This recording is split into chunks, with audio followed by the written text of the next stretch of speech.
Dear Papa Dudut, hello sa inyo at sa mga kabarangay nating avid listener ng Barangay Love Stories. Tawagin niyo na lamang po ako sa pangalang Sanvi, 33 years old, taga Cainta Rizal at isang stay-at-home wife. Meron kaming dalawang anak ng Mr. Kong si Kenneth, isang 12 years old na lalaki at isang 6 months old na babae. Nagtatrabaho sa isang private company sa Pasig ang asawa ko samantalang ako naman ay nag-aalaga ng mga anak namin. Pero ngayong papalapit na ang Pasko, ang pinagkakabalahan ko ay ang pagko-customize ng mga pandekораsyong Christmas tree na gawa sa fuzzy wires. Nagsimula lang yon sa hobby hanggang sa naisipan ko na ring ibenta. Marami kasing nagagandahan at nagsasabi sa akin na talentado raw ako. Kaya naman naging inspirasyon ko yon para inegosyo ang hobby ko. Bagay na nakakatulong namang pandagdag sa aming mga gastusin sa bahay. Mabuti na lamang dahil suportado ako ng mister ko kaya naman masaya ko. Naisip ko na siguro ang pagkakaroon ng mabuting asawa at buong pamilya ang gantimpala ko matapos kong pagdaanan ang masalimuot na karanasan sa dati kong kinakasama na siyang tatay ng panganay ko.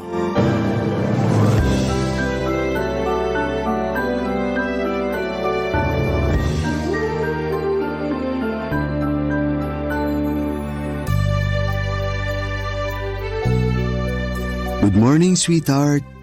Gising na. Nakapagluto na ako ng almusal. Nagluto ka na? Naku, anong oras na pala? Sabado naman ngayon. Rest day ko, kaya ako na ang nagluto. Buti naman, kasi hindi pala ako nagising sa alarm clock ko. Tapos nawala pa sa isip ko yung araw ngayon. Kaya nga, pero ayos lang. Buong linggo mo na rin kaming inaasikaso ng mga anak natin. Ako sa trabaho, yung panganay natin pagpapasok sa school. Tapos may inaalagaan ka pang bunso natin. Wala yun. Masaya naman akong napagsisilbihan ko kayo ng mga bata bilang asawa at nanay sa bahay na to. Kahit nakakapagod, masayang-masaya ang puso ko. Pakiramdam ko, kumpleto ko. Maalagaan ko lang kayo na maayos. Pero wag mo rin kalimutan na dapat inaalagaan mo rin ang sarili mo. At ako rin. Gusto rin kitang alagaan kaya tuwing rest day ko, ako naman ang kikilos sa bahay natin para kahit paano makapagpahinga ka. Thank you, sweetheart. Walang anuman. Hindi mo alam kung gaano ako kaswerte sa'yo. Kasi simula nang dumating ka sa buhay namin ng anak ko, nagbago na talaga ang lahat. Paanong nagbago? Yun bang mas naramdaman ko yung halaga ko bilang babae, bilang nanay. Kasi lagi mo rin yung pinaparamdam sa akin. At hindi lang sa akin, kundi pati na rin sa anak ko nung ituring mo siya na parang nanggaling din sa'yo. Anak ko na rin ang anak mo, sweetheart. At mahal ko siya katulad ng pagmamahal ko sa anak nating babae. Tungkol naman dun sa turing ko sa'yo, syempre deserve mo yun. Kasi asawa kita. Mahalaga ka sa akin. Kasama na dun yung pangangailangan mo at nararamdaman mo. Kaya nga nasabi kong swerte ako kasi nakilala kita. Akala ko kasi noon, wala nang magmamahal sa akin. Dahil lang may anak ka na sa una mong kinasama? Oo. At dahil na rin, nagkaroon ako ng toxic na kinasama.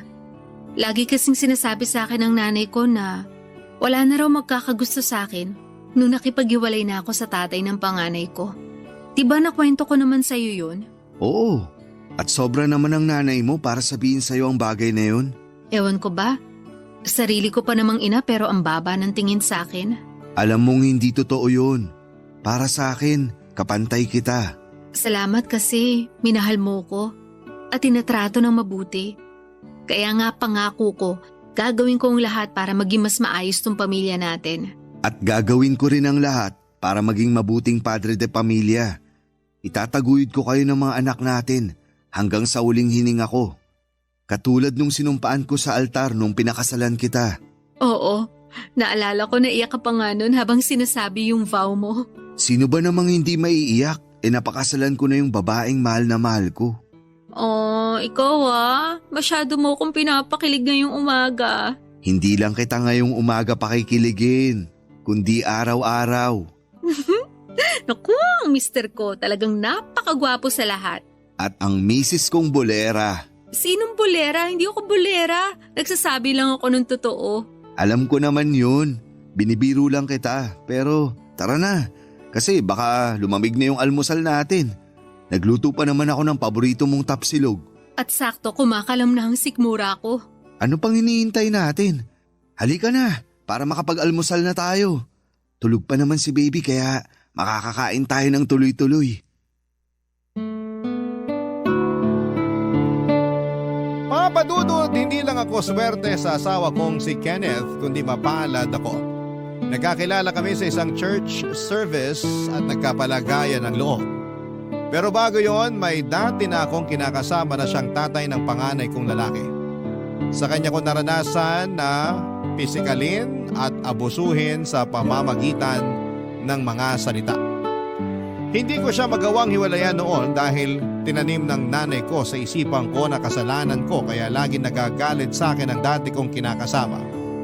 Pero sadyang mainitin talaga ang ulo niya at sinusulsulan ang nanay ko para kampihan siya. Ang hirap lalo na at wala akong trabaho noon at nakatira pa kami sa poder ng nanay ko. Noong nagkalakas ako ng loob na makipaghiwalay sa kanya ay humingi ako ng tulong sa tiyaheng kong nasa Binangonan, Rizal. Ipinasok niya ako ng trabaho sa kakilala niyang naghahanap ng tindera sa bakery habang siya naman ang tumitingin sa anak kong 3 taong gulang ng mga panahong yon. Hindi nagtagal, nakaipon ako para may taguyod ang anak ko kahit na mag-isa lamang ako. Tapos ay doon ko nabalitaan na inatake sa puso ang dati kong kinakasama at namatay. Taong 2023 na magkakilala kami ni Kenneth at pagkalipas ng 4 na buwan ay nagpakasal na kami. Bagay na noong unang nalaman ng nanay ko ay hindi niya ikinatuwa. Pero nitong August 2024 lang ay nagsabi ang nanay ko na makikituloy muna sa bahay namin mag-asawa para magbakasyon.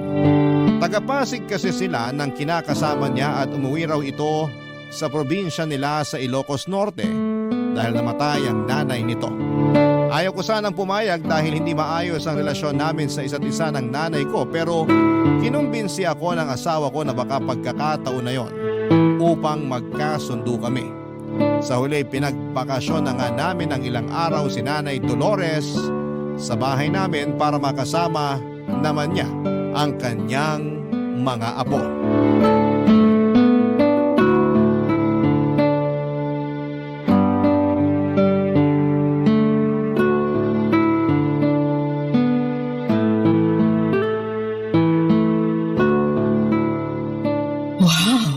Ang ganda pala talaga nitong bahay niyo ng asawa mo, ano? Hindi ganun kalaki pero maayos na rin kumpara sa tinitira namin ng tatay-tatayan niyo. Salamat po, Nay.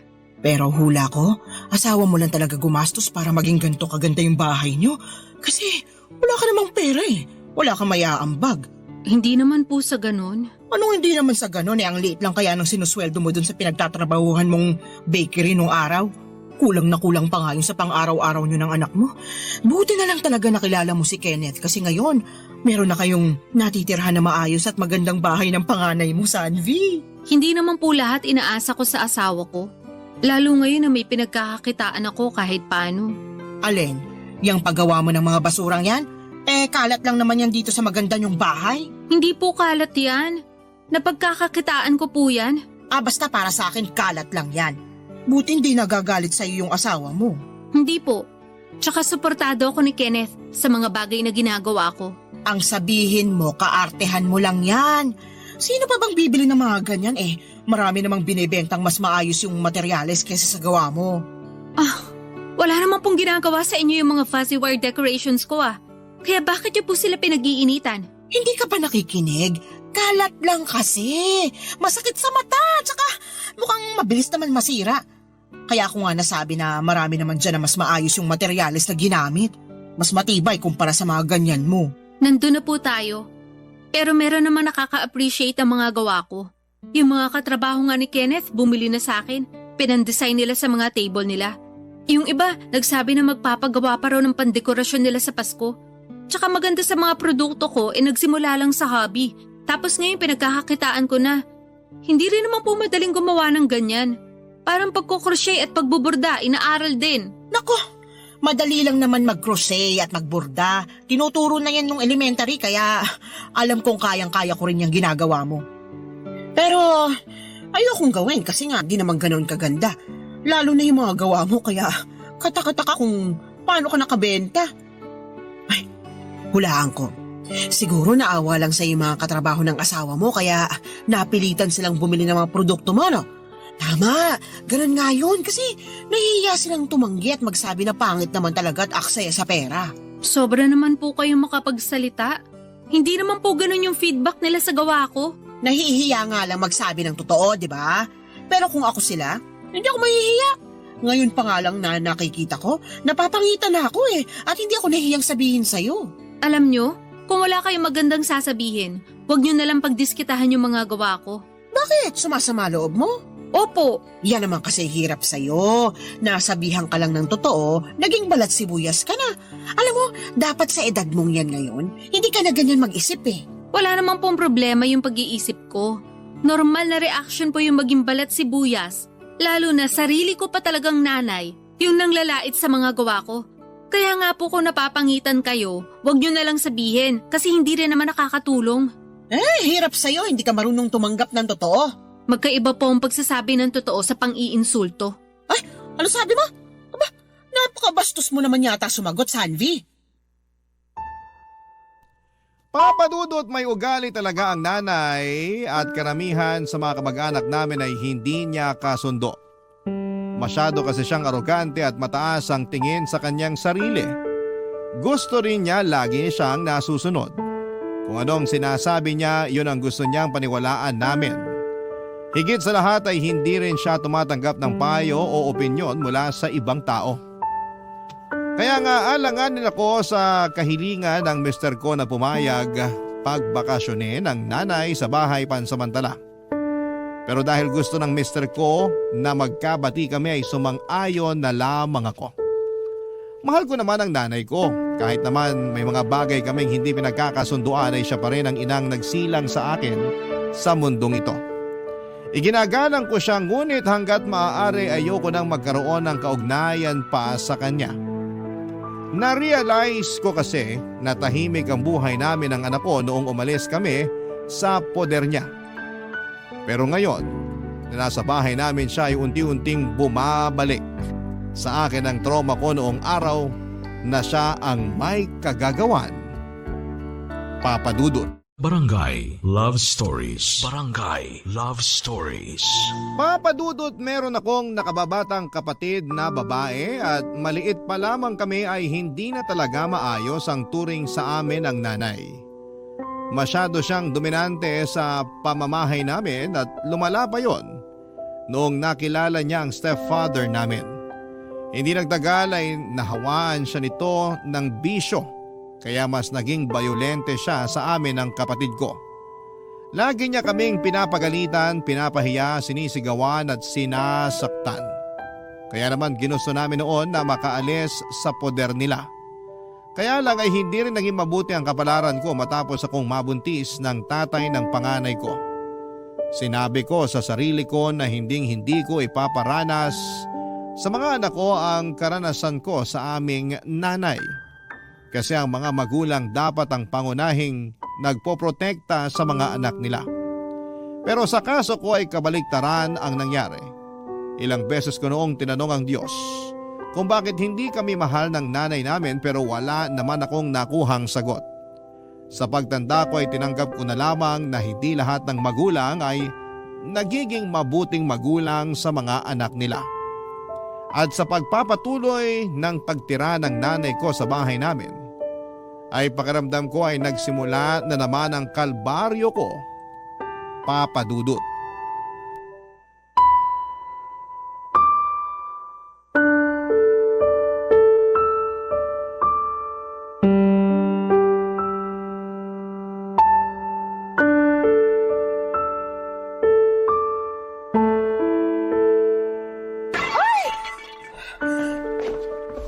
Nay, ano po nangyari? Tinatanong mo pa nakita mo nang nabasag tong vase, di ba? Hala, regalo po sa akin yan ng biyanan ko. Ano naman ngayon? Ayos lang yan mabasag kasi pangit naman. Anong ayos lang kasi pangit naman? Hindi ba kayo nakikinig? Regalo sa akin yan ng nanay ni Kenneth, tapos binasag nyo lang. Eh bakit mo ako pinagtataasan ng boses? Nanay mo ko, pinapaalala ko lang sa'yo. Hindi ko naman nakakalimutan yun, pero nakakainis yung ginawa nyo. Hindi ko naman sinasadyang mabasag yan eh. Nagpupunas lang naman ako ng mga figurine mo rito tapos dumulas yan sa kamay ko. Ayun, nabasag. Pero sabi ko nga, ayos lang kasi hindi naman magandang taste ng biyena mo sa mga vase. Hindi nga po ayos yan kasi mahalaga sa akin yung vase na yan. Mahirap po bang intindihin yun? Oo, para mag-react ka ng ganyan. Palibhasa wala kayong pagpapahalaga sa mga bagay na binibigay sa inyo eh. Kaya ganyan kayo magsalita. Anong wala? Mahalaga sa akin pag maganda at mamahalin yung isang bagay. Yun lang talaga ang mahalaga sa inyo? Hindi yung nagbigay at yung iniisip nung nagbigay? Eh ano naman pakialam ko sa iniisip nila? Kung mahalaga ako sa kanila, may halaga rin yung bagay na ibibigay nila. Hindi na ako magtataka kung bakit wala nagbibigay sa inyo. At bakit? Kasi hindi kayo marunong maka-appreciate. Sumusobra ka na talagang babae ka. Baka nakakalimutan mong vase lang naman yung nabasag ko, pero kung makapagsalita ka, akala mo nabasag ko na yung pinakamahal na vase sa mundo? Eh, mukha lang naman yung mumurahing tingnan. Baka kapag pinakita ko sa inyo kung saan nila binili yan lumuwa yung mata nyo sa presyo. Baka sabi kayo na mumurahin at pangit, akala nyo kung sino kayo. Siguro kung nagsorry na lang kayo nung nabasag nyo, baka mapatawad ko pa kayo. Kaso hindi Nagmalaki pa kayo at ang insulto ng regalo ng iba. Hindi yun pang-iinsulto, pagsasabi lang ng totoo. Ilang beses ko na po bang sinabi na kapag hindi maganda yung sasabihin nyo, wag na lang kayo magsalita. Kasi nakakasakit kayo ng damdamin. Tapos pag nasaktan nyo yung tao, sasabihin nyo balat sibuyas. Ewan ko sa inyo, Nay. Para kayong walang damdamin. Mahalaga lang sa inyo yung nararamdaman nyo. Ay nako, hindi ka na nga nagpasalamat sa paglilinis ko rito sa bahay nyo. Nakuha mo pa akong pagsalitaan ng ganyan? Wala kang respeto. Kayo nga hindi nagsorry nung nabasag nyo yung regalo sa akin ng biyanan ko. Nilait-lait nyo pa. Nakakainis naman. Wala rin palang kwenta yung pagkukusa akong maglinis kung hindi rin ako makakatanggap ng pakonsuelo man lang sa'yo. Tsaka na nga, ikaw na rin maglinis ng nabasag na vase at magtuloy ng ginagawa ko. Napakawalang utang na loob mo. Kahit kailan talaga ang tigas ng ulo ng nanay ko. Papa Dudut, hindi naman marumi ang bahay namin para linisin ni nanay. Pero na-appreciate ko naman yung ginawa niya maliban na lamang noong nabasag na niya ang vase na regalo sa akin ng biyanan ko. Tapos ay hindi pa maganda ang mga naging komento niya rito imbes na humingi ng despensa. Bukod doon ay hindi pa doon natatapos yung insidente na nakabasag si nanay ng mga display kong figurine at vase sa bahay namin. Marami pa siyang nabasag pero sa tuwing nangyayari yon, siya pa ang mas galit sa akin. Kung ano-ano mga sinasabi niya na masakit sa kalooban. Magkahalong lungkot at frustration ang nararamdaman ko ng mga panahong yon dahil mahalaga sa akin ang mga gamit na nabasag o nasira niya. Tapos akala mo ay kung sino siyang may-ari ng bahay namin kung umasta. Hindi nga nagtagal ay nakahalata na si Kenneth sa pagiging frustrated ko. Kaya naman tinanong niya kung kumusta kami ng nanay ko. Doon ko sinabi sa kanya ang katotohanan na hindi kami nagiging mabuti at mukhang mali ang desisyon niyang pagbakasyonin sa bahay ang nanay ko. Hindi ko na nga napigilang umiyak noong nagsumbong ako sa asawa ko at sa awa niya sa akin ay siya na mismo ang kumausap sa nanay ko.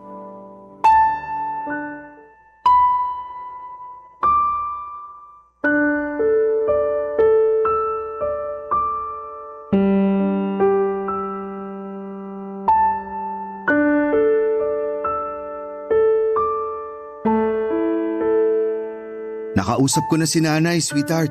Anong sabi niya? Nagsorry siya. Hindi naman daw niya sinasadya yung mga nabasag niyang display mo rito sa bahay. Pati na rin yung mga sinabi niya sa'yo. Mabuti pa sa'yo nagsorry siya. Pero sa akin hindi man lang niya nagawa yan. Baka naman nahihiya lang sa'yo yung nanay mo kaya ganun. Ewan ko, pero simula pagkabata, hindi na talaga maayos yung turing niya sa amin ng kapatid ko. Buti nga nakaalis na kami sa poder niya. Kaya lang ngayon nakasama natin siya sa bahay. Bumabalik yung trauma ko sa mga ginawa niya sa amin noon. Wala naman akong ibang gusto kundi maging maayos kayo ng nanay mo nung pumayag akong pagbakasyonin siya rito sa bahay natin. Alam ko naman na mabuti yung intensyon mo. Kaya pumayag na rin ako.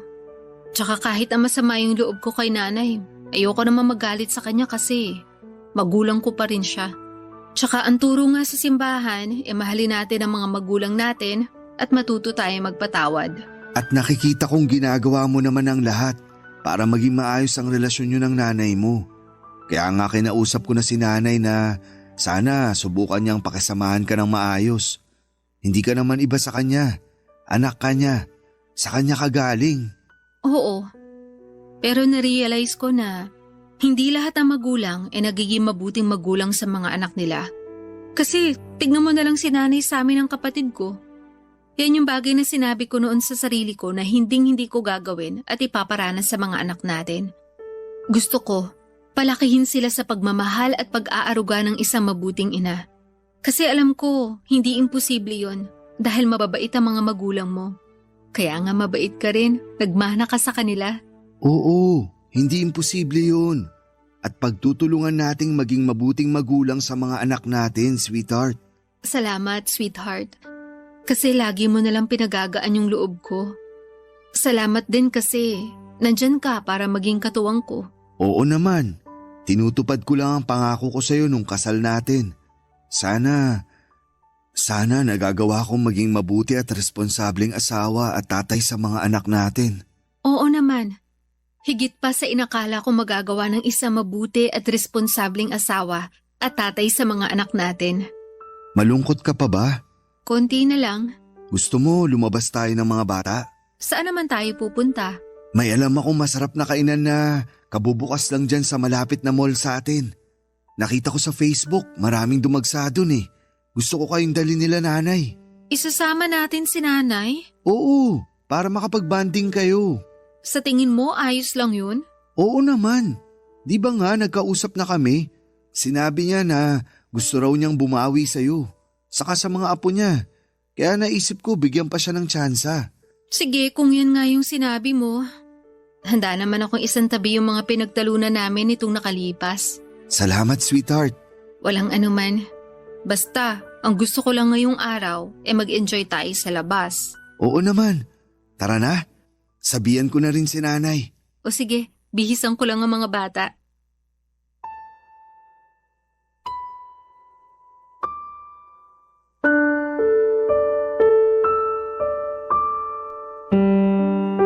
Papadudot maawain sa mga matatanda ang asawa ko. Kumpara sa akin ay maayos ang pamilyang kinalakhan niya. Hindi lang siya ang tumatanggap sa akin noon kahit na may anak na ako sa una kundi maging ang parents niya. Hindi ako nakakarinig ng negatibong salita mula sa kanya at maging sa kanyang pamilya at pantayang pagmamahal na ibinibigay nila sa mga anak ko. Sa katunayan ay close sa kanila ang panganay ko, bagay na kinakatuwa ko ng husto. Kaya nga alam ko na madaling lumambot ang puso ni Kenneth sa pagpapaawa ng nanay ko. Pero naisip kong bigyan pa ng isa pang pagkakataon si nanay gayong kinausap naman siya ng asawa ko. Saka ayoko ring magalit ng husto sa kanya. Wala yon sa bokabularyo ko at hindi ako yung klase ng tao na mapagtanim ng sama ng loob. Lalo na't alam kong hindi yon magbubunga ng maganda. Papadudot, isa pa ay ayokong pamarisan ako ng mga anak ko na nakikitang hindi maganda ang trato sa sarili kong ina. Barangay Love Stories. Barangay Love Stories. Papadudod, akala ko ay magiging maayos na ang ugali ni nanay matapos siyang kausapin ni Kenneth, pero pagkalipas lamang ng isang araw ay bumalik na naman ang pagiging dominante niya. Lumala na rin ang pakikialam niya hindi lang sa mga diskarte ko bilang nanay sa mga anak ko kundi maging sa mismong pamamahay namin. Marami siyang sinabi na ayaw niya ng ayos na mga gamit namin kasi malas daw. Mapaniwalain kasi siya. Masakit din daw sa mata ang kulay ng mga kurtina namin. Hindi raw ako masarap magluto. Buti raw at natsatsaga ng asawa ko ang mga putahing hinahain ko. Hindi rin daw ako maayos maglaba at kung ano pa. Pakiramdam ko ay nasasakal na niya ako sa mismong pamamahay ko. Ako ang may-ari ng bahay pero siya ang nasusunod. Pag hindi mo naman pinagbibigyan ay nagtutungayaw siya at sumisigaw siya. Bagay na ayaw ko sanang masaksihan ng mga anak ko. Lahat na yata ng pagtitiis sa ugali ni nanay ay nagawa ko na, pero noong isang beses na nakitaan ko ng pasa ang panganay ko sa braso at sumbong sa akin ng anak ko ay dahil daw sa pamamalo ng kanyang lola ay doon ako hindi nakapagtimpi. Agad kong kinumpronta ang nanay ko para pagsabihan siya, Papa Dudut.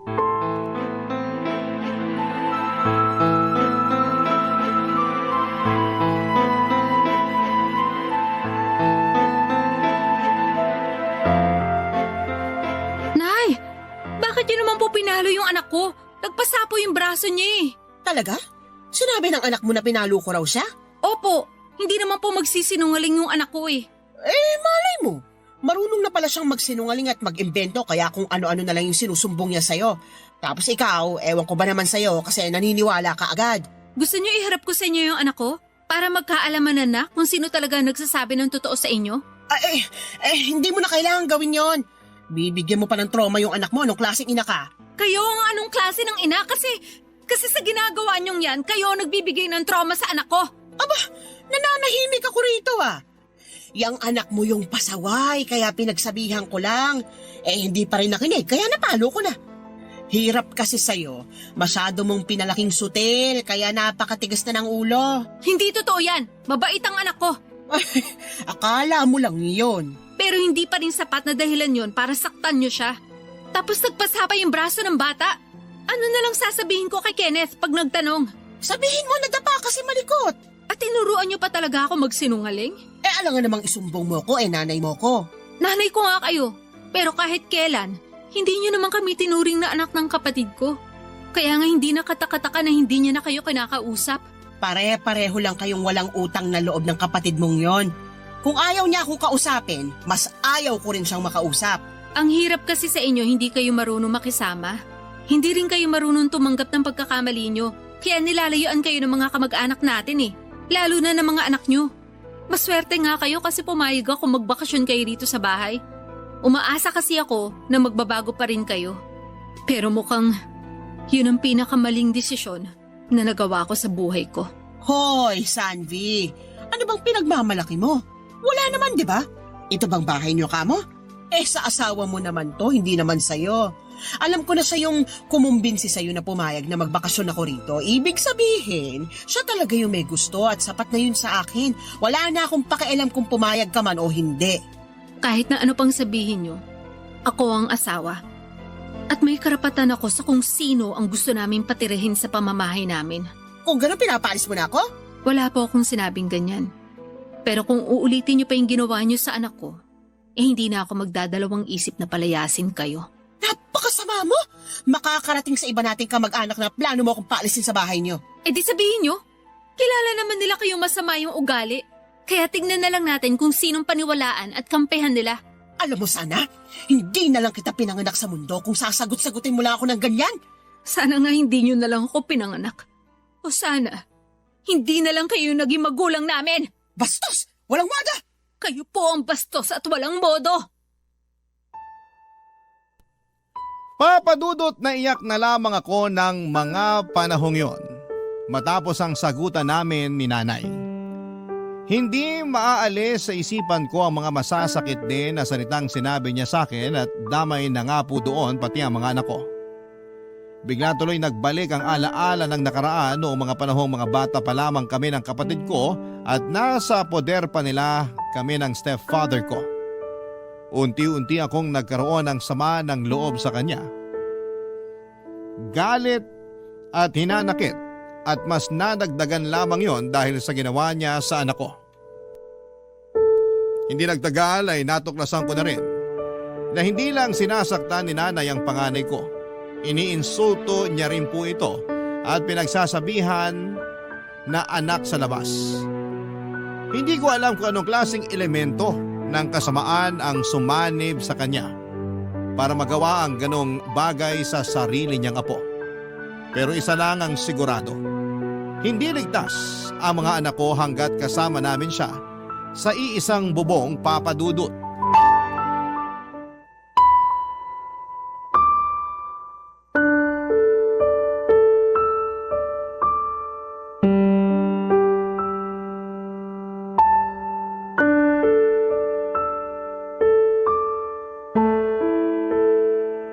Alam mo, buti pinakasalan ka ng asawa mo, no? Bakit naman po hindi? Kasi may anak ka na sa una, tapos hindi ka pa ganun kaganda.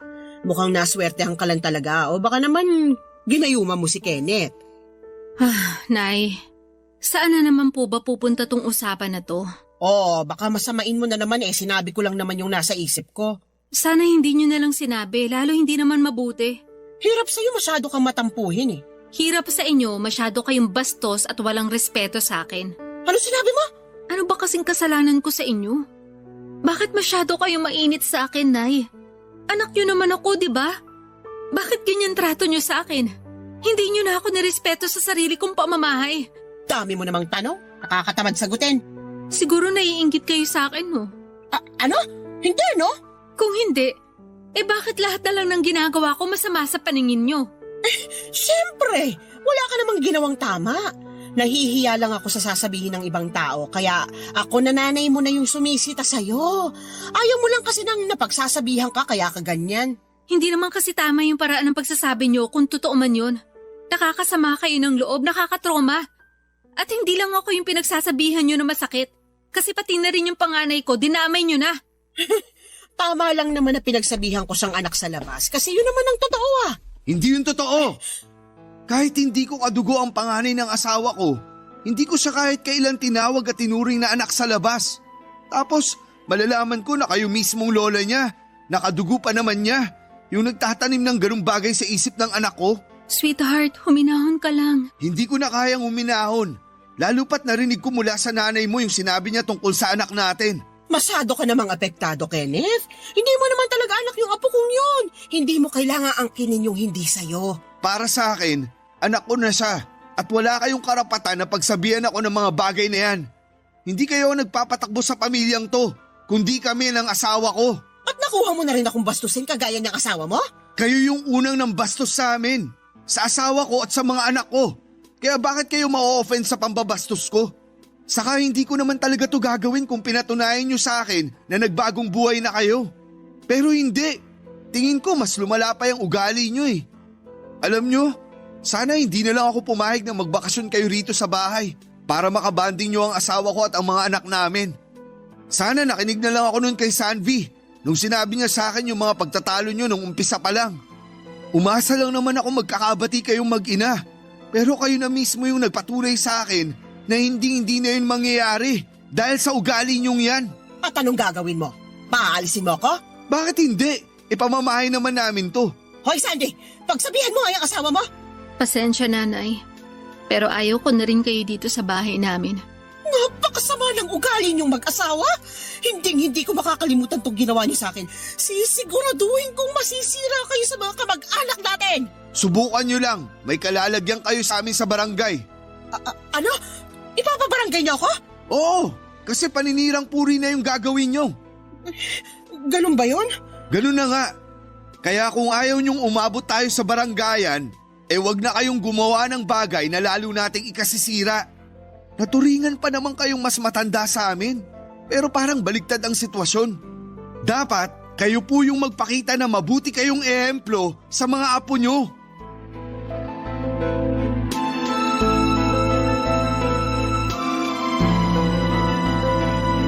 Papadudot, wala na ako nasabi ng mga panahong yon. Inayaan ko na lamang na maglitanya si Kenneth para malaman ng nanay ko na sumosobra na siya. Tiwala naman ako sa mister ko na sa kabila ng galit niya ay kaya pa rin niyang kontrolin ang mga sinasabi niya. Sa kaayos na rin na malaman ni nanay na seryoso kami at hindi kami natutuwa sa mga ginagawa niya. Sa huli ay huminahon din kami ni Kenneth at pinag-isipan ang balak naming pagpapalis kay nanay. Pero noong sumunod na araw ay siya na ang kusang nag-alsa balutan at napaaga rin ang pagbalik ng stepfather ko galing Ilocos Norte. Pagkaalis ni nanay sa bahay ay nakahinga agad ako ng maluwag. Para po ako nabunutan ng tinik sa lalamunan at pakiramdam ko ay makakakilos na ako ng maayos sa sarili naming pamamahay. Huwag naman sanang masamain ang mga kabarangay natin ito pero mahal ko pa rin ang nanay ko. Kaya lang, Ayoko na siyang makasama ulit sa bahay namin lalo na at hindi pa rin siya nagbabago. Kawawa kasi ang mga anak ko pati na rin ang mental health ko. Sa kasalukuyan ay hindi naman ako nagsasawang manalangin sa Diyos na sana po ay hipuin ng mapagkalingan niyang kamay ang puso ng nanay ko para naman bumait-bait na ito. Kapag nangyari yon ay nakahanda naman akong patawarin siya.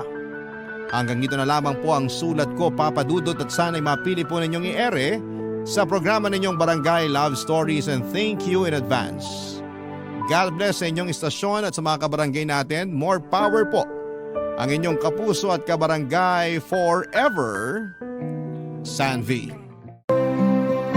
Dear Papa Dudut, I hope this letter finds you well.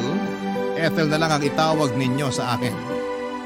22 years old at isang call center agent sa kumpanya kung saan ako nagtatrabaho sa ngayon. Nakilala ko ang current best friend ko na tawagin niyo na lamang sa pangalang Drew. Beke si Drew, Papa Dudut. Magaslaw siyang gumalaw, maarteng manamit, malamyang magsalita at maharot kuminsan.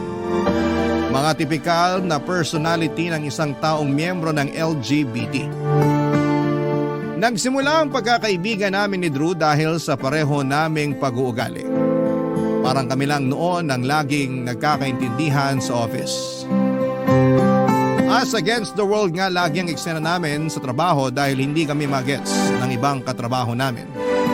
Masyado kasi kaming isip bata kung minsan sa puntong hirap kaming sabayan ng mga workmate namin na minsan ay masyadong seryoso sa buhay.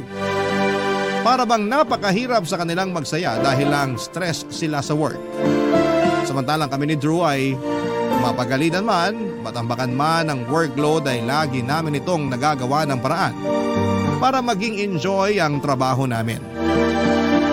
Tuwing nasa trabaho may sarili kaming bubble ni Drew. Lagi kaming nakabukod sa mga katrabaho namin dahil iba ang humor naming dalawa kumpara sa kanila.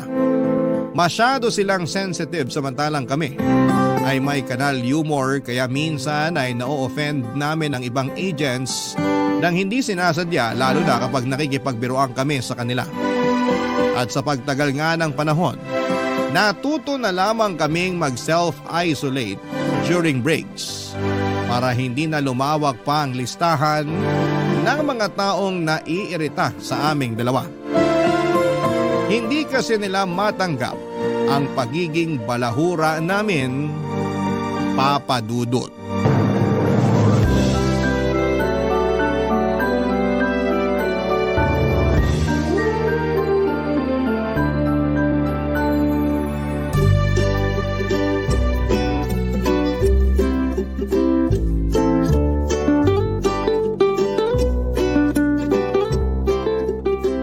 Ayan, sige, swipe ka lang ng swipe dyan. Hanggang sa makahanap ka na naman ng taong loloko sa'yo. Ay, ang boring eh. Eh di kumain ka ulit para masulit mo yung lunch. Ikaw talaga. Ang hilig mo maghanap ng boylet sa dating apps. Di ka na natuto? Alam mo naman dito ako sa office natin maghanap. Eh, ang syongit ng mga tao rito, no? Hoy, baka marinig ka dyan. Di na nga tayo bet ng mga katrabaho natin. Dadagdagan mo pang kasalanan natin sa kanila. Sa true lang tayo, B. Naalala ko na naman yung eksena last month, yung inaway ka ni Ed, kasi raw sinisilipan mo siya habang nagbibihis. Yung lalaking yon napaka-GGSS talaga. Eh wala namang maganda sa pagmumukha niya. Anong sisilipin ko sa kanya? Yung tiyan niya mukhang 4 na buwang buntis? Feeling naman niya pinagdanasahan ko siya, mukha naman siyang pinaglihi sa sama ng loob. Tche? Sira, ulo ka talaga. Mabuti na lang wala na yun dito. Dahig pang bagyo sa sobrang hangin ng taong yun eh. Ay, may nakamatch na ako. Talaga? Patingin, cute ba? Malamang. Imamatch ko ba kung hindi? Alam mo naman kung ano yung taste ko eh. Oh, tinan mo. I bet! Pero 5'4" lang siya. Di ba mas gusto mo na matangkad? Tsaka, kailan ka pa nagkagusto sa mga moreno? May soft spot ako sa mga moreno, basta wag lang mukhang maasim. Itong nakamatch ko, disente naman tingnan. Tsaka mukhang mabango. I-message mo na, dali. Nagmamadali, te. Eto na nga, oh. May message ko na. Hey, how are you? Ang boring mo namang mag-first move. Siyempre dapat pa-demure muna tayo. Dapat sunggab agad. Ayahin mo na agad makipag-meet, ganun. Tapos, serial killer pala, no? Mamaya nasa headline na ako ng 24 oras.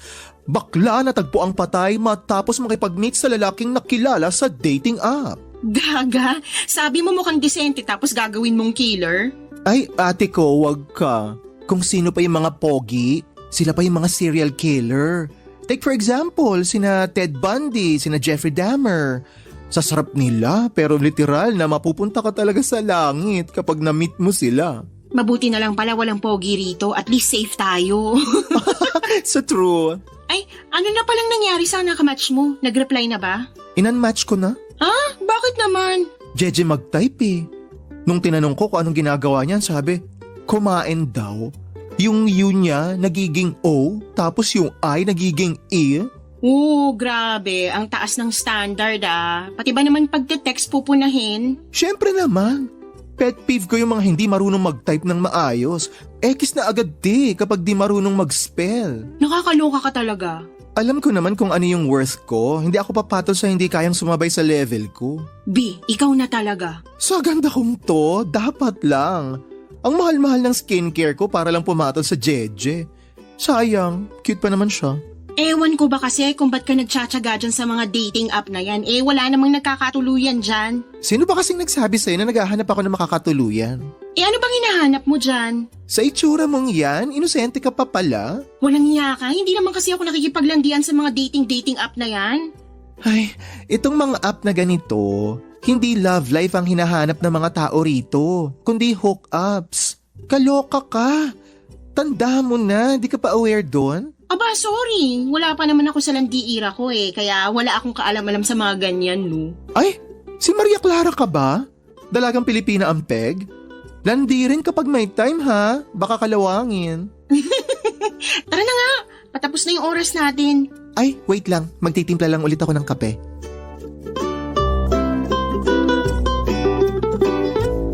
Papadudod si Drew ang bumubuhay sa malamlam kong mundo.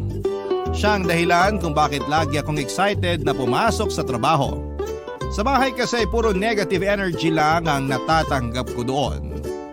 May kuya akong batugan na 5 taon nang walang trabaho at ginawa ng propesyon ang pagiging tambay. Ang tatay ko naman na naging 6 o'clock habit na ang pag-inom ng alak ay laging binubungangaan ng nanay ko na dala-dala na yata ang sama ng loob ng buong mundo. Si Drew ang nagsilbing energy cleanser ko dahil tuwing magkasama kami, ang bad vibes na nararamdaman ko ay nagiging good vibes. Katulad ko ay may issues rin si Drew sa sarili niyang pamilya.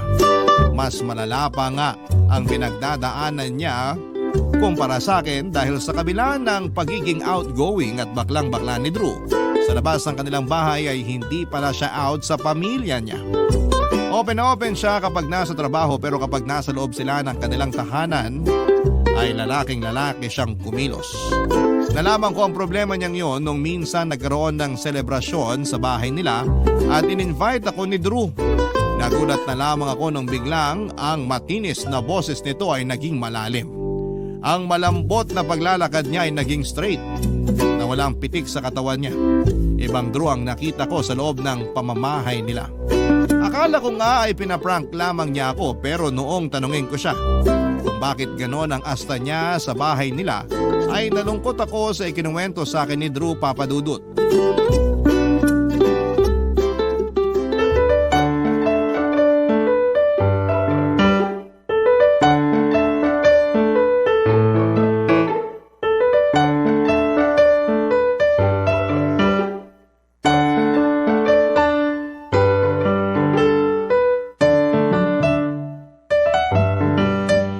Halika na, Ethel.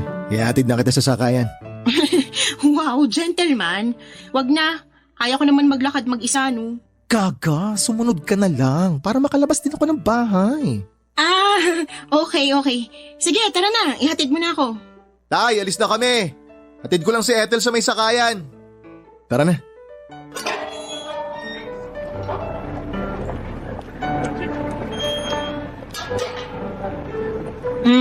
So, pwede mo na bang i-explain kung anong nangyari?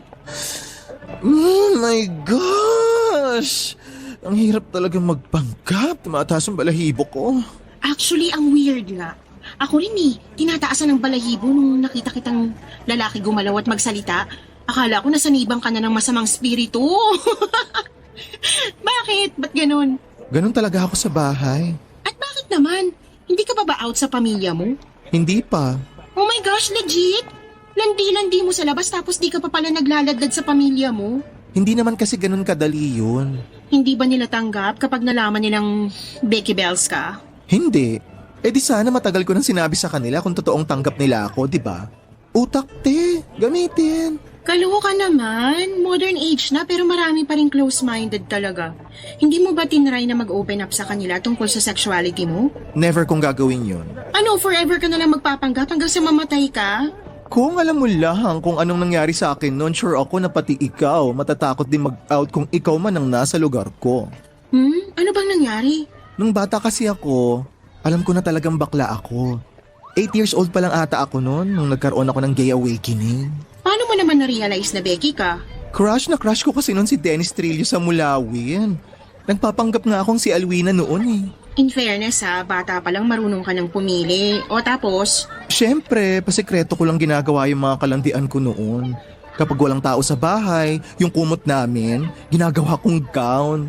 Tapos yung tuwalya, ginagawa kong wig.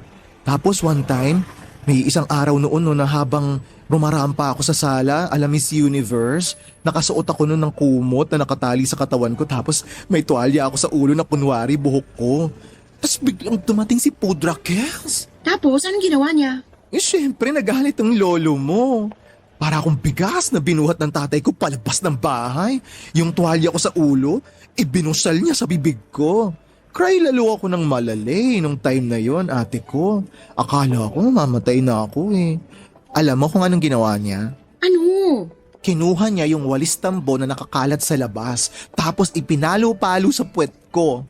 Yung hawakan ng pinamalo niya ha, di ba ang tigas nun? Grabe! But wait, there's more. Binantaan pa niya ako na kapag nakita raw niya akong ulit na ganon, yung kumot na suot ko, ipantatali niya raw sa akin yun. Ibibitin niya ako sa puno ng akasya. Ay, ang lala ng trauma ko nung araw na yun, Ti. Oh, tapos hindi mo na inulit yung nangyari. Eh syempre hindi na. Ayoko maging parol na nakabitin sa puno ng akasya, no? Kita mo naman si tatay, tsura pa lang no, nakakatakot na. Lalo pag nagalit pa.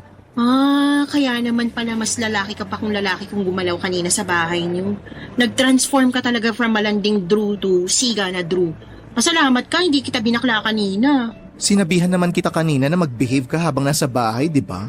Oo, pero hindi mo sinabi na aasta ka ng straight. Akala ko naman alam na ng pamilya mo na bading ka. Now you know. Now I know. O siya, umuwi ka na. Mag-ingat ka. Teka, akala ko ba ihahatid mo ko? Matanda ka na, kaya mo na yan. May pupuntahan pa ako. Bakla ka talaga ng taon. O sige na, babay na. Message mo na lang ako kapag nakauwi ka na, ha? Sige. Nakakalungkot lang dahil kung gaano kasaya at kabait si Drew sa labas ay kabaligtaran naman ito ang buhay niya sa loob ng kanilang pamamahay. Tuwing umuwi siya ay para siyang naglalagay ng maskara para maitago ang totoong pagkatao niya. Ang kwento nga sa akin ni Drew ay dalawa ang Facebook na gamit niya. May isang account siyang gamit para sa pamilya, kamag-anak at kapitbahay niya. Doon ay straight siya. Ang second account naman ito ang gamit niya para sa mga kabadingan niya. Para naman yon sa mga kaibigan niya na nakakaalam ng tunay niyang sikreto.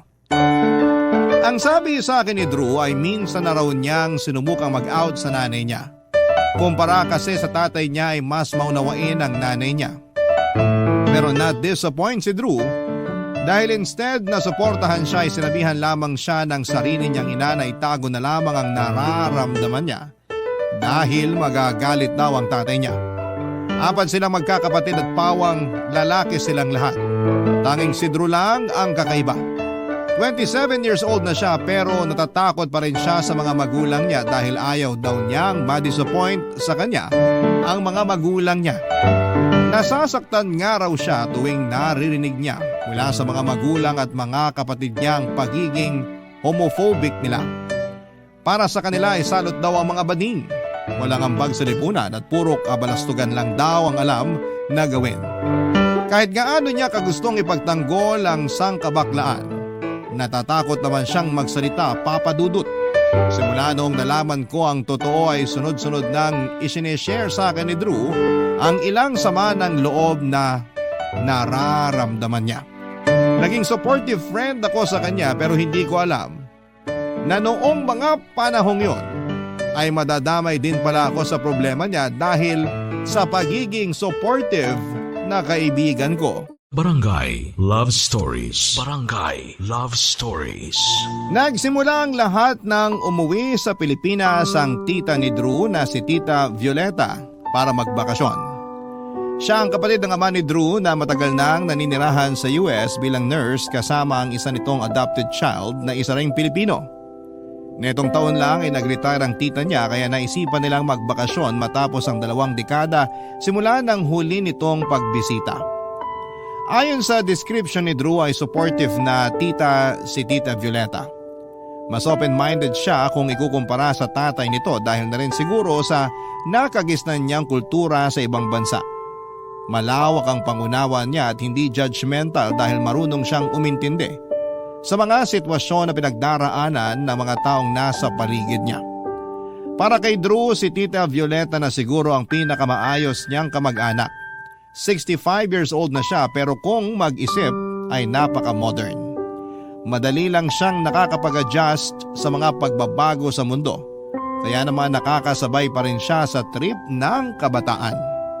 Para siyang cool tita na hindi nagpapahuli sa mga latest trend. Inggit na inggit nga si Drew sa pinsan niya dahil meron siyang ina na chill lamang. Nagagawa ng pinsan niya ang lahat ng gusto niya dahil hindi siya binibigyan ng limitation ng kanyang ina. Samantalang si Drew ay nakatali ang mga kamay niya at ang kasiyahan niya ay nakabase sa mga magulang niya. Kaso nga lang sa pagdating ni Tita Violeta sa Pinas, hindi ko inaasahan na malaki din palang magiging parte ko sa pag-uwi nito.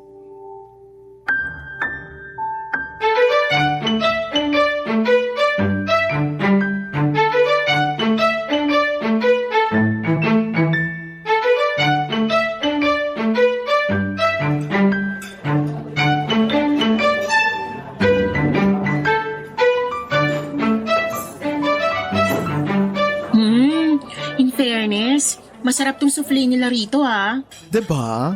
Local shop lang sila pero daig pa nila yung mga big name. Salamat pala sa palibre. Once in a blue moon lang mangyari to pero worth it naman. Ano pa nang meron at bigla ka ng libre? Nagbago na bang ihip ng hangin? Mabait ka na ba ngayon? Saan mo tinago yung mga sungay mo? Ay, hindi yan libre, B. May kapalit yung kinakain mo. Anong akala mo? Sabi na eh. Ano na naman yon? Ipapasabak mo na naman ba ako sa boylet mong di mo bet? Hindi, may ipapagawa ko sa'yo ngayon. Ano? Gusto ko na magpanggap ka bilang girlfriend ko. Ano? Tama ba yung narinig ko? Gagawin mo akong girlfriend mo? Magpapanggap lang tayong magjowa. Kung makareact ka naman ng OA ha? Ano na namang gulo tong pinasok mo? Hindi to gulo. Ganito kasi yun. Uuwi kasi yung tita ko na galing States. Oo. Nabanggit mo nga yan sa akin. Unang gabi pa lang nagpainom agad si ante. Manginginom yun ng kabataan niya kaya kahit na may jet lag, naglabas agad ng hard na may inom. Nakipag-inuman ka sa kanya? Hindi lang ako kundi buong barangay pinainom niya. Siyempre ayoko rin naman maging bastos kaya kahit di ko bet, hinarap ko si tita sa inuman. O tapos, ano nangyari? So heto na nga. Bangengi na kami noon. Tapos, out of the blue, bigla akong na hot seat nang wala sa oras. Tinanong ako ni tita kung kumusta raw yung love life ko. Ano sinabi mo? Dapat sinabi mo na marami kang ka-fling ngayon. Luka-luka. Lahat ng kalalakihan ng angkan namin kasamang umiinom nung oras na yon. Hindi ko aaminin ang totoo, no? So ano nga sinabi mo? Huwag mo sabihin nagpanggap ka may girlfriend ka. Yun nga mismo ang sinabi ko. Ano? Nag-play safe ako. Sabi ko, masaya naman ang love life ko. Which is true naman. Kasi marami naman akong kalandian at the moment. Tapos, Bigla niyang tinanong kung may girlfriend na ako.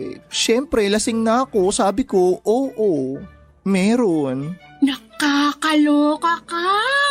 Tapos ayun, nagpatong-patong na yung kasinungalingang ginawa ko. Hindi naman ako makapalag kasi katabi ko mismo yung tatay ko. Ngayon ang problema, gusto makilala ng tita ko yung girlfriend ko kuno. Pati sina tatay. Interesado na sila ngayon sa love life ko kasi first time lang daw na marinig nila sa akin na may jowa ako. So ngayon, akong naisip mo na magpanggap bilang girlfriend mo. Wala naman akong iba pang maisip na pwedeng gumanap noon kundi ikaw lang. Ba't mo kasi sinabing may girlfriend ka? Hindi ko alam. Bangingi na nga, di ba? Tsaka lasing na rin silang lahat noon. Akala ko nga makakalimutan na nila yung pinag-usapan namin kinabukasan pero paggising ko kinaumagahan, nagplano na si tita na mag-resort daw. At eto, gusto niya raw isama yung girlfriend ko. My gosh, Drew, pati ako gagawin mo sinungaling, kaloka. Tapos offlay lang ibabayad mo sa akin. Isipin mo na lang, down payment lang yan. Ililibre kita lang kahit na anong gusto mo basta batulungan mo lang ako. O sige, papayag ako pero sa susunod, takoyaki naman gusto ko ha. Yun lang naman pala go! Usapan yan ha. Oo, basta wala lang bawian ha. Umuo ka na. Bilang kaibigan, naisip ko na hindi naman mahirap ang hinihinging pabor sa akin ni Drew, kaya pumayag ako sa gusto niyang mangyari. Kung kaya niyang magpanggap bilang tunay na lalaki, sigurado akong kakayanin ko ring magpanggap na girlfriend niya. Kasama si Drew ay gumawa kami ng sarili naming fake na love story para kung sakaling tanungin kami kung paano kami nagkakilala ay magkapareho ang mga isasagot namin. Pinalabas namin na nagsimula kami as friends hanggang sa na-realize namin gusto pala namin ang isa't isa. Ipinakilala ko ni Drew sa kanyang tita Violeta noong nagkaroon sila ng family gathering sa isang Sabado. Nagpunta kami sa Pansol para i-celebrate ang pagbabalik ng tita nito. Doon ay ipinakilala ko ni Drew sa lahat ng kanyang kamag-anak bilang girlfriend. Tuwang-tuwa noon ang tatay ni Drew dahil may kutob na raw siya noon na may something sa aming dalawa ng anak niya simula noong in-invite niya ako noon sa bahay nila. Natatawa na lamang ako noon sa loob-loob ko dahil umubra ang pagpapanggap na ginawa namin ni Drew. Papadudot malayo sa inaasahan ko ang itsura ni Tita Violeta noong nakita ko siya ng personal. Mas bata siyang tignan kumpara sa edad niya. Very teenager ang galawan niya kahit na senior citizen na siya. Pati nga pananamit ay pasok siya sa mga trending na fashion statements. Tama nga ang sinabi ni Drew. Napaka-cool ng tita niya. Isa siya sa mga dahilan kung bakit ko na-enjoy ang gathering nilang yon. Wala akong ibang sinabi kay Drew noon kundi puro papuri sa magandang ugali ng kanyang tita, Papa Dudut.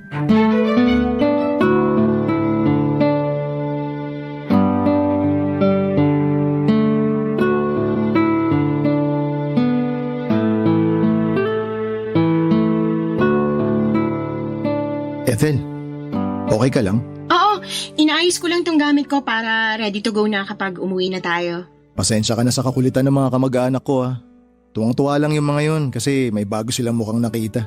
Wala yun. Enjoy nga kasi hindi ko naman naranasan sa pamilya namin yung ganitong kasaya na bonding. Tsaka, pwede ka nang tumigil sa pag-arte dyan. Tayong dalawa lang naman ang nandito ngayon. Hindi pwede. Mahirap na kapag nabuko tayo rito. Baka itali pa ako ng tatay ko sa puno nang wala sa oras. Grabe naman, hanggang ngayon, takot ka pa rin sa pagbabanta niyang yun. Pananakot lang yun. Nako, mas kilala ko ang tatay ko kaysa sa'yo. Malayo naman sila Nandun sila sa pool kaya di nila maririnig tong usapan natin. Ay, sige na nga. Kanina ko pa talaga gustong bumigay Sakit na ng likod ko kakalakad ng straight. Gusto ko nang bumaluktot yung bewang ko.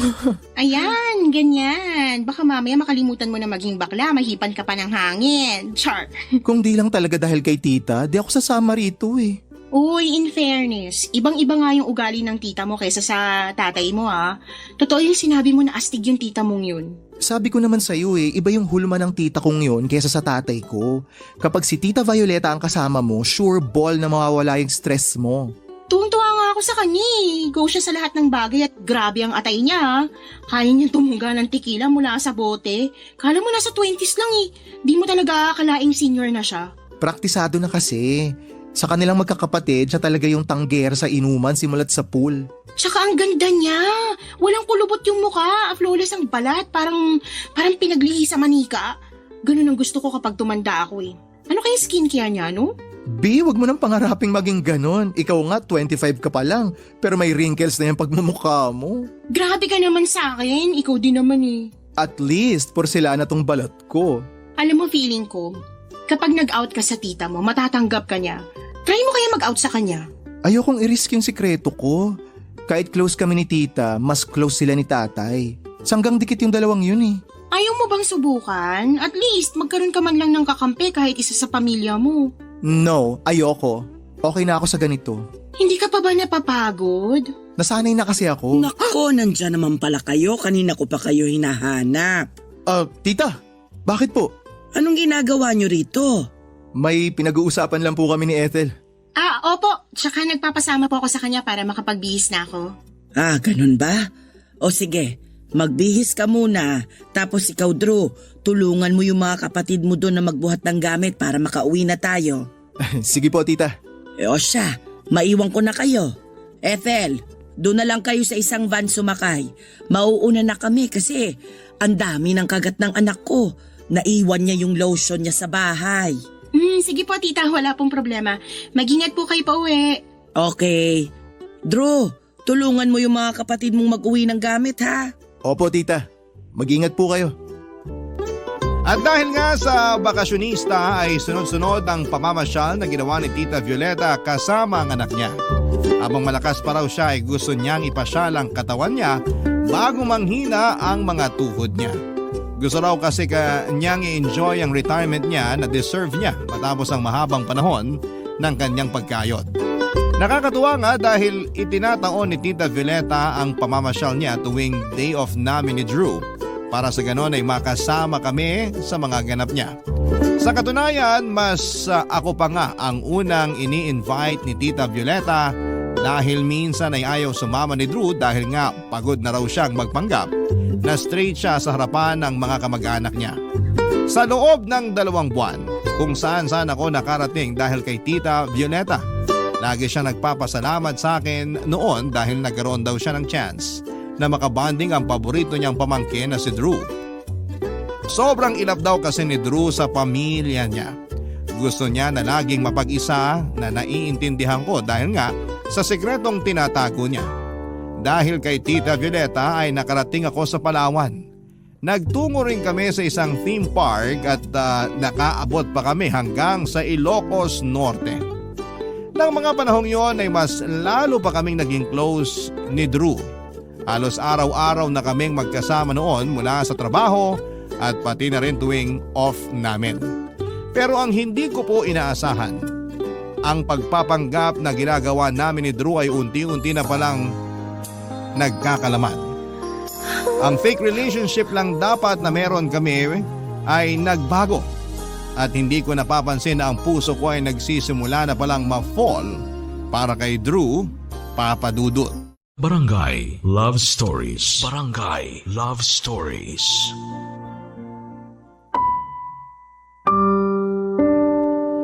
Papadudut, daig pa namin ni Drew ang Best Actor at Best Actress sa naging pag-arte namin bilang magkasintahan noon. Sa sobrang galing na ipinamalas sa naming acting ay maging ako ay napaniwala na boyfriend ko nga si Drew noong time na yon. Paano ba naman kasi mas sweet pa kami sa asukal kung umasta sa harapan ng pamilya niya. Nagsusubuan kami ng pagkain, lagi magka-holding hands kapag naglalakad at may times na nagyayakapan pa kami. Lahat ng gestures na ginagawa ng isang boyfriend ay ginagawa sa akin ni Drew for the show. Nakakamangha nga dahil tuwing kasama ko si Drew sa harapan ng kanyang pamilya ay wala ka talagang bahid ng kabadingan na makikita sa kanya. Napaka-manly niyang kung gumalaw, pati ang boses na gamit niya ay nakakakilig talaga. Napaka-caring at gentleman niya sa akin kaya naman hindi na ako nagtataka kung bakit nagkaroon ako ng feeling sa kanya noong time na yon. Hindi ko tuloy maiwasang manghinayang. Dahil kung tutuusin ay napakagwapong lalaki ni Drew. Kaya naman or kaya naman pa na niyang magpaka lalaki. At sa sobrang galing niyang magpanggap ay maging ako ay napaniwala niya talaga na may namamagitan talaga sa aming dalawa. Papadudod sa sobrang pagkadilulo ko nga ay hindi ko na rin noon maihiwalay ang totoo sa peke. Ginagaslight ko ang sarili ko na baka naman may chance pa kami na magkatuluyan na dalawa dahil hindi na rin naman bago ang mga kwento ng mga Becky na nagkaroon ng asawa o girlfriend. Noong nagkaroon ako ng chance na kausapin si Drew ay sinubukan kong aminin sa kanya ang totoo kong nararamdaman, Papa Dudut.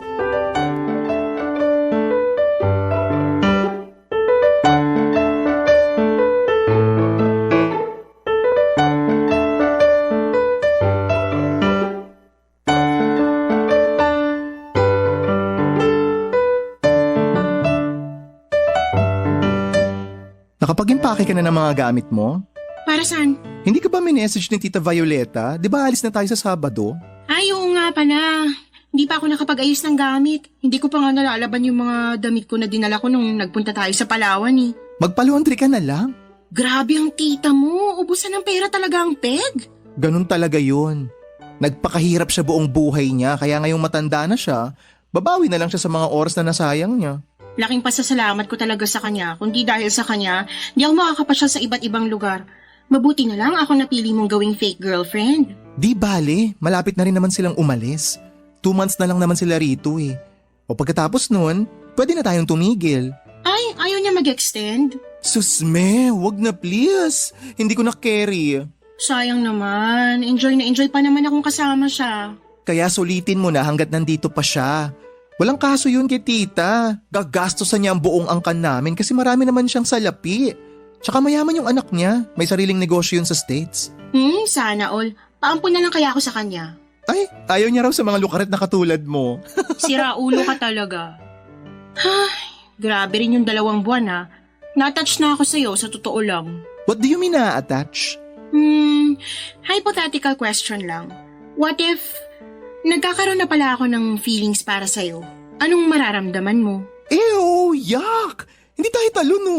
Maka-ew naman to. Good catch din naman ako ah. Good catch ka nga. Pareho naman tayo ng gusto. Ano naman mapapala ko sa'yo? Ayaw mo talaga sa babae? No, never. Ayoko ng papaya at mani. Paano yan? May feelings na ako para sa'yo. Ay nako, tigilan mo ako, Ethel ha. Huwag mo akong ine-eme-eme dyan. Hindi nga, seryoso ako. Nafo-fall na yata ako sa'yo eh. Huwag ako, please lang. Ay, kilabutan ka naman sa mga pinagsasabi mo. Susme. Nasasanay na kasi ako sa mga ginagawa mo eh. Paano ba naman kasi, napaka-caring mo sa akin kapag kasama natin pamilya mo. Yung mga gesture mo as fake boyfriend, nakaka-inlove. Masisisi mo ba ako kung nagkagusto na ako sa'yo? Kasalanan mo yan. Alam mo naman nagpapanggap lang tayo eh. Tsaka isa pa, kailangan kong gawin yon para hindi tayo mabuko na nagpapanggap lang tayo. Huwag mo masyadong bigyan ng mali siya yung mga ginagawa ko sa'yo. Iniisip ko pala nasusuka na ako eh. Ikaw tsaka ako? Yak! Umamin ka na lang kasi sa pamilya mo para matapos na to. Hindi mangyayari yun. Hindi mo ako mapapaamin sa kanilang lahat kahit ano pang gawin mo. Hindi naman pwedeng ganito ka na lang forever. Paano kung nakahanap ka na ng boyfriend na mamahalin mo ng totoo? Itatago mo siya sa pamilya mo?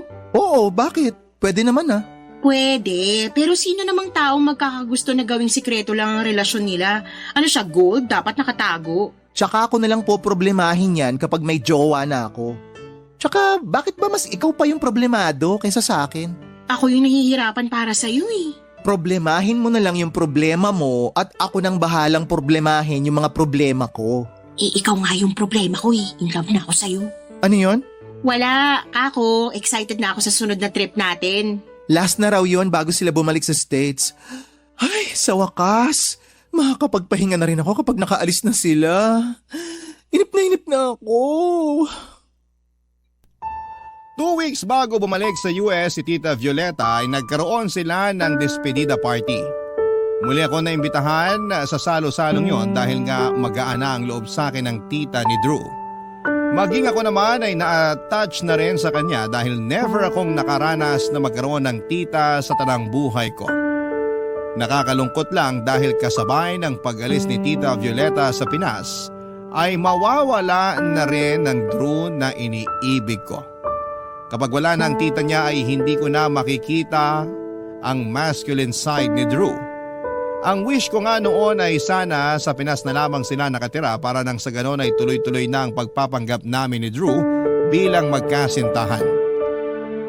Sobrang nabihag na noon ni Drew ang puso ko sa puntong nagsisisi na ako na pumayag pa akong magpanggap bilang girlfriend niya. Kung alam ko lang sana na mangyayari sa amin yon, sana'y hindi na lamang ako pumayag sa naisip niyang pakulo. Pero wala na ako magagawa pa. Nangyari na at na-fall na ako sa best friend kong Becky.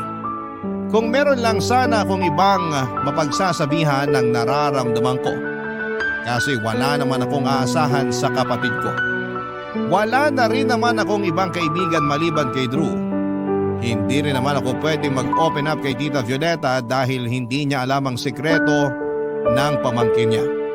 Wala akong ibang choice noon kundi ang solohin na lamang ang nararamdaman ko. Matapos ang despedida party, magpapaalam na sana ako kay Tita Violeta nung bigla niya akong tinawag sa kwarto niya. May ibibigay daw siya sa akin. Doon ay nagkaroon kami ng chance na mag-usap na dalawa. Papa Dudut.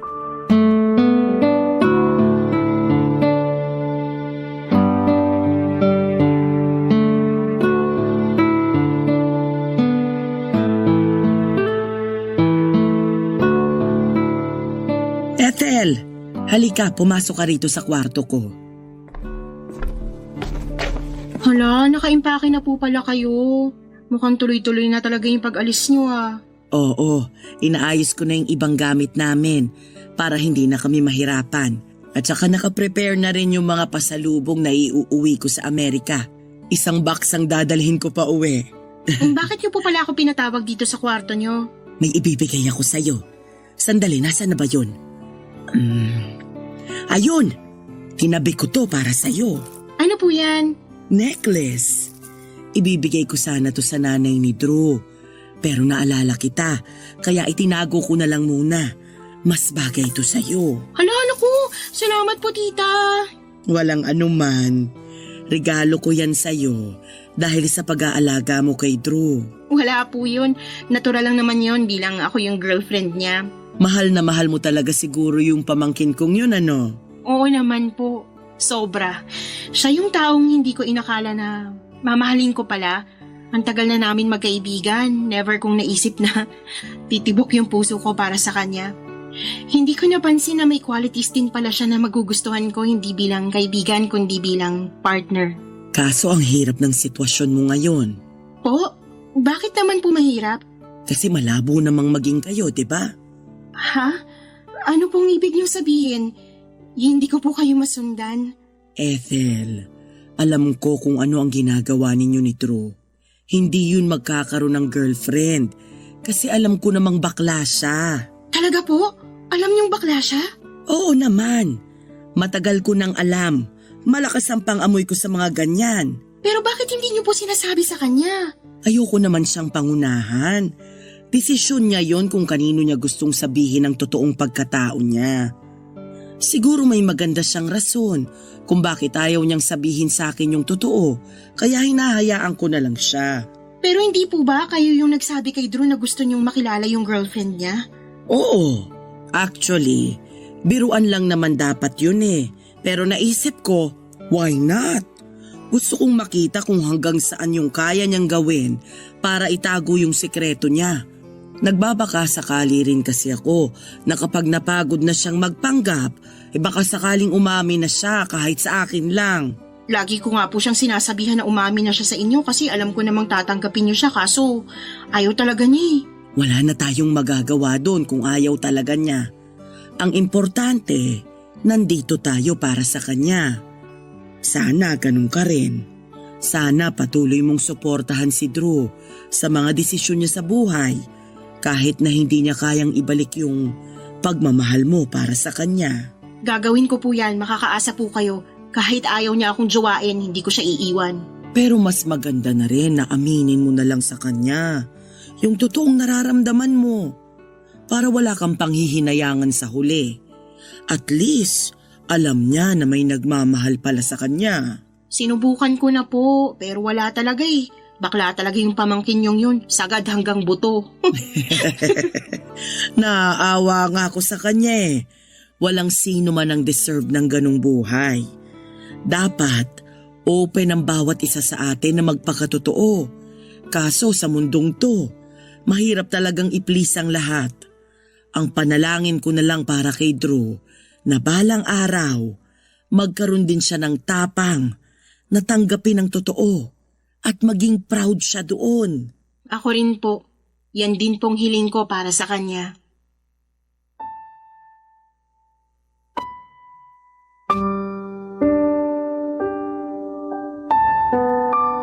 Papadudot, gano'n na nga ang ginawa ko. Muli kong inopen kay Drew ang tungkol sa nararamdaman ko para sa kanya. Nagbabaka sakali akong seryosohin na niya ako, pero sa huli, lalaki pa rin daw talaga ang gusto ni Drew. Masakit man para sa akin ang ma-reject, ay tinanggap ko na lamang ang katotohanan na hindi nga talaga kami talo. At bago nga bumalik sa US si Tita Violeta ay binilinan niya ako na bantayan at suportahan ko raw si Drew sa anumang desisyon niya sa buhay. Maging kaibigan daw ako para kay Drew dahil ako lang daw ang tanging maaasahan nito. Sinabihan din niya si Drew na mag-ipon daw siya dahil kung sakali mang gusto niyang lumipat sa US ay pwede siyang kunin doon ni Tita Violeta. Sa Amerika raw kasi ay mas mapagtanggap ang mga tao. Doon ay mas malaya siyang gawin ang gusto niya sa lugar na yon. At sa mga sumunod na araw ay bumalik din sa dati ang lahat. Hindi nga nagtagal ay unti-unti rin namang nawala ang nararamdaman ko para kay Drew. Napagtanto ko na hindi ako na in love sa best friend kong si Drew, kundi ay nahulog ako ang loob ko kay Drew na binuo niya. Ang Drew na nagpanggap na lalaki. Pero ang Drew na yon ay never namang naging totoo dahil ang tunay na Drew ay ang best friend kong masayahin at baklang-bakla. Hanggang ngayon ay patuloy pa rin ang pagkakaibigan naming dalawa kahit na nasa magkaibang company na kami nagtatrabaho. Papadudot, na banggit pala sa akin ni Drew na plano na raw niyang lumipat sa US at nagpapatulong na siya sa tita niya para magawa yon. Bago siya lumipat, kapag nakompleto na niya ang requirements ay saka lang daw niya aaminin sa mga magulang niya ang katotohanan. Para sa ganon ay wala nang magagawa pa ang mga ito kundi ang tanggapin na lamang ang totoo. Pero sa ngayon, hanggat hindi pa yon nangyayari, patuloy pa rin ang pagpapanggap ni Drew. Ito na po ang wakas ng aking kwento at sana po ay nagustuhan po ninyo ang sulat ko. Ang inyong forever kapuso at kabarangay, Ethel.